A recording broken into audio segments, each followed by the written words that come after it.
Here he is, your Sports Illustrated NFL Preview Edition cover boy, Jalen Hurts.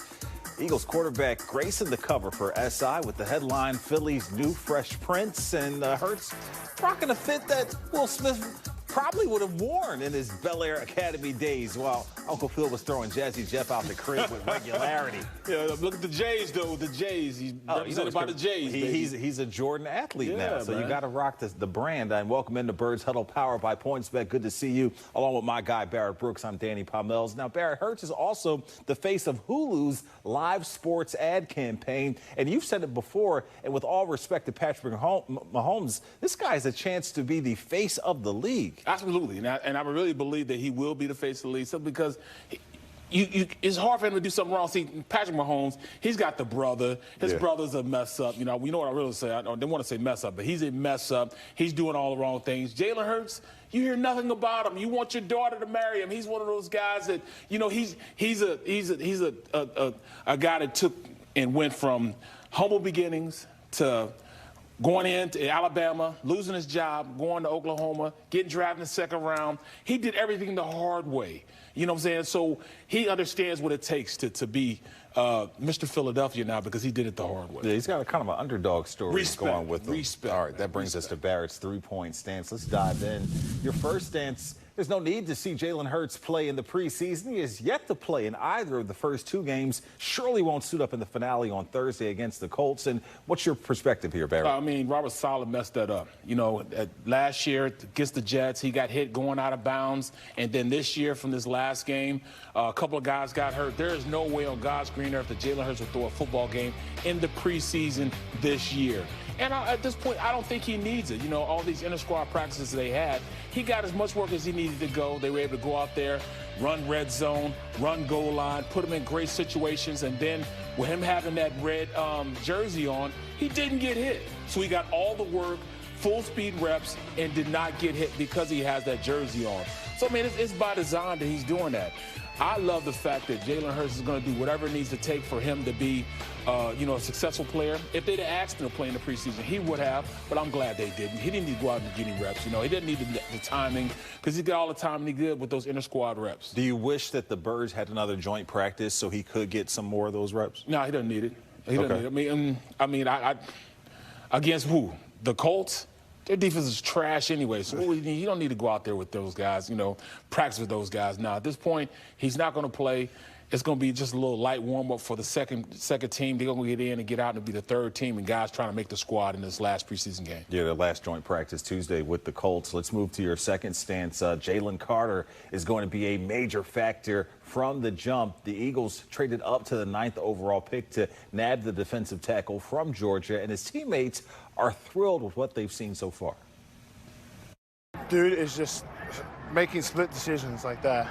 Like when he has to have contain, and if he sees the tackle overset after they've dropped someone out and he has to play contain, the tackle kicks out too far, he's just in an instant going back under. But you know, he's breaking rules, but he's making plays like that. Making plays, crazy. I'm not saying it happened to me. I'm just pointing it out, guys. Yeah, definitely happened to me. If you're playing high, he'll get the best of you. He plays very low. He's very strong, and he's very quick, lateral quickness. So, you know, he's made a lot of people look silly in camp so far. But yeah, man, I've been very impressed with him from day one. I think he has tremendous talent, ability, and he plays hard. You know, just firing off the ball, using my strength first. You know, coming out of college, I was using a lot of finesse and all that. Now I'm bringing back my strength and my power. Barrett, sounds like this guy is a natural, and you think he's got a chance to be special right away. Definitely special. You know, just like you said, the biggest thing I heard with what Lane said was the kid plays hard. I mean, he was the best player in college football last year, and, you know, sometimes guys that are gifted like that, they don't play hard all the time.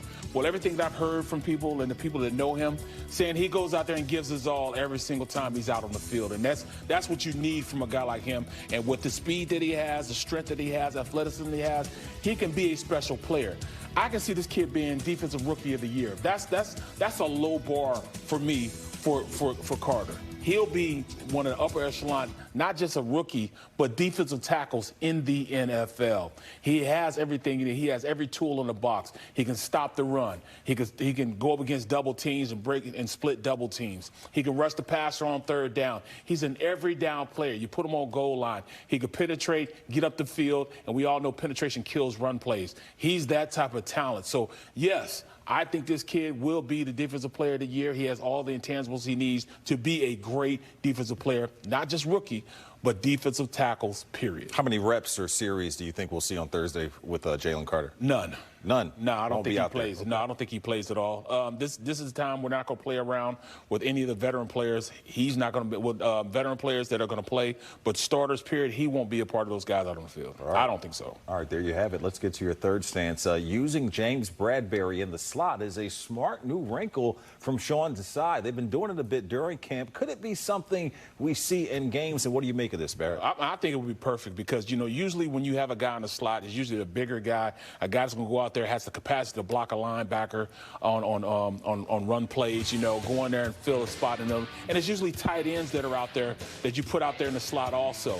When you have all this 11 personnel and you want to get the ball out quick and guys want to pass, you got a bigger cornerback like him. He's 6'2", about 200 pounds, runs well. But I love the physicality he brings to the table in that slot position because I think he can reroute those slot receivers, reroute those tight ends, and play at a high level in there. He has the experience of understanding what defenses are going to try to do to him. I think it'd be great for him to move into the slot position when they need him. Plus, you know, if you look at it, with Zach McPherson being put on IR, we have more outside corners than we do inside corners. You know, they brought in Zach McPherson to play in the interior at the slot position. Now they have a lot more. So if you bring him in and put him at the slot, I like him because at this point, Josiah Scott, an outside guy, Kaylee Ringo's an outside guy, and Josh Jobe is an outside guy, outside cornerback. So it would be a nice mix for him to come in and be one of those guys and come in and stop the slot defenders, especially with all the 11 personnel, one running back, one tight end, and putting those tight ends in the slot.